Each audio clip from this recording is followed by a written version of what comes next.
এগুলো তো অনেক বিধায়ক যারা দীর্ঘদিনের বিধায়ক, মন্ত্রী দীর্ঘদিনের, তারা বহুবার এই বার্তাগুলো পাঠাবার চেষ্টা করেও তারা বিফল হয়েছে, তাদেরকে সেই সুযোগ দেওয়া হয়নি। এবার যারা দীর্ঘদিন ধরে রাজনীতি করছে তাদের অভিজ্ঞতা, আর যারা উপরে বসে রয়েছে এবং এজেন্সিকে ব্যবহার করে রাজনীতি করার চেষ্টা করছে, দুটো তো এক হতে পারে না।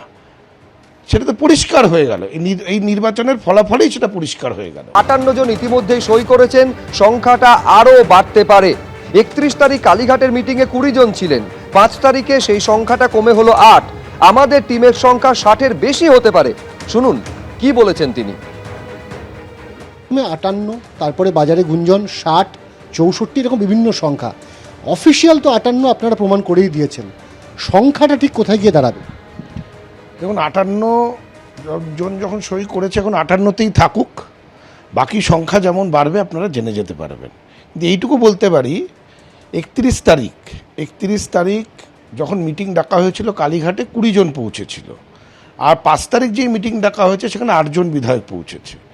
এর থেকেই বিষয়টা পরিষ্কার হয়ে যাচ্ছে যে আগামী দিন যেই বিধায়করা এই 58 জনের মধ্যে নেই, তারা কোন দিকে যেতে চলেছে এটা তো সময়ের সাথেই পরিষ্কার হয়ে যাবে। আমরা যেই কারণেই লড়াইটা লড়েছি সেই কারণ তো সবার জন্যই এক। আমরা হয়তো সেটাকে তুলে ধরেছি, আমরা হয়তো ট্রিগার, কিন্তু সেই কারণগুলি সবার জন্যই এক, সবাই সেইভাবেই ভুক্তভোগী, সবারই মনে সেই জ্বালা রয়েছে। এখন সেই জ্বালাগুলো ধীরে ধীরে বেরিয়ে আসছে।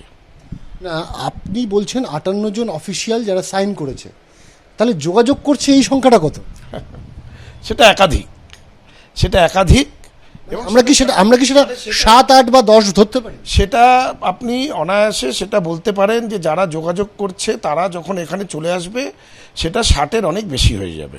যারা আপনাদের সঙ্গে আসছে তারা তো নিশ্চিতভাবে দলের যারা নেতৃত্ব এতদিন দিচ্ছিলেন, মমতা বন্দ্যোপাধ্যায় বা অভিষেক বন্দ্যোপাধ্যায়, মূলত অভিষেক বন্দ্যোপাধ্যায়, মানে দলের নেতৃত্ব দেওয়ার যে পদ্ধতি, কোথাও সেটাতেই নারাজ হয়ে কি আপনাদের সঙ্গে আসা?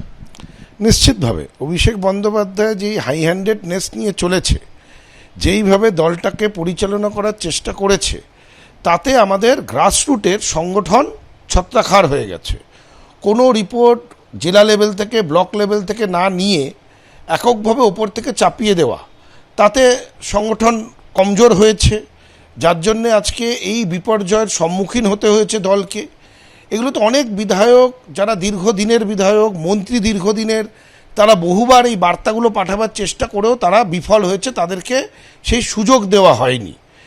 এবার যারা দীর্ঘদিন ধরে রাজনীতি করছে তাদের অভিজ্ঞতা, আর যারা উপরে বসে রয়েছে এবং এজেন্সিকে ব্যবহার করে রাজনীতি করার চেষ্টা করছে, দুটো তো এক হতে পারে না। সেটা তো পরিষ্কার হয়ে গেল, এই নির্বাচনের ফলাফলেই সেটা পরিষ্কার হয়ে গেল। একটা জিনিস বলুন, বিরোধী দলনেতার পদ আপনাদের সঙ্গে, মুখ্য সচেতকের পদ আপনাদের সাথে, ডেপুটি লিডার হিসেবে আপনি রয়েছেন, সব পদ আপনাদের সঙ্গে। তাহলে অভিষেক বন্দ্যোপাধ্যায়ের নেতৃত্বাধীন যে তৃণমূল কংগ্রেস এখনো পর্যন্ত অবশিষ্ট, সেই তৃণমূল কংগ্রেসের ভবিষ্যৎ কী হবে বলে মনে করছেন? দেখুন, ওদের ভবিষ্যৎ কী হবে সেটা তো আর আমি জ্যোতিষী না যে প্রেডিক্ট করতে পারবো, কিন্তু আমরা প্রিন্সিপাল অপোজিশন হিসেবে স্বীকৃতি পেয়ে গেছি। পরিষদীয় দল আমরাই বিধানসভার মধ্যে, এবং আমরাই প্রধান বিরোধী। সেই কারণেই তো এলওপি এবং চিফ হুইপ দুটোই যারা সই করেছিল তাদের মধ্যে থেকেই স্বীকৃতি দেওয়া হলো। এটা তো নিয়ম, 2/3, মোর দ্যান 2/3 এমএলএ স্বাক্ষর করে সমর্থন জানাচ্ছেন, তো সেটা তো আইনত, সেটাই নিয়ম এবং সেটাই করেছে মাননীয় অধ্যক্ষ। একদিকে যখন রাজ্য রাজনীতিতে আমরা দেখতে পাচ্ছি যে তৃণমূলের মধ্যে বিরাট একটা ভাঙন, এবং সেই ভাঙন একটা ব্লক তৈরি হয়ে গেল, যে ব্লক এই মুহূর্তে পরিষদীয় দলের স্বীকৃতি পেয়ে গিয়েছে, ঠিক তখনই সংসদীয় দল তৃণমূল কংগ্রেসের সেখানেও শোনা যাচ্ছে যে বিরাট একটা ভাঙন আসতে চলেছে, এমনই গুঞ্জন দিল্লির রাজনীতিতে। আপনার কাছে কী খবর? দেখুন, আমি তো বিধায়ক, আমি তো আর সাংসদ নই, কাজে রাজ্যসভা লোকসভা আমি কোনোদিন যাইও নি। আমিও টিভির মাধ্যমে আপনাদের মাধ্যমেই এগুলো শুনতে পাচ্ছি, দেখতে পাচ্ছি। যখন ধোঁয়া ওঠে আগুন তো নিশ্চয়ই আছে, সেটাই মেনে চলছি।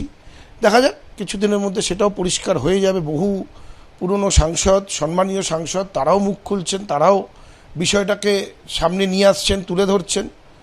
তো আমার সেটা দেখে মনে হয়েছে যে সেখানেও নিশ্চয়ই কোনো ডেভেলপমেন্ট হচ্ছে। এবিপি আনন্দ, এগিয়ে থাকে, এগিয়ে রাখে।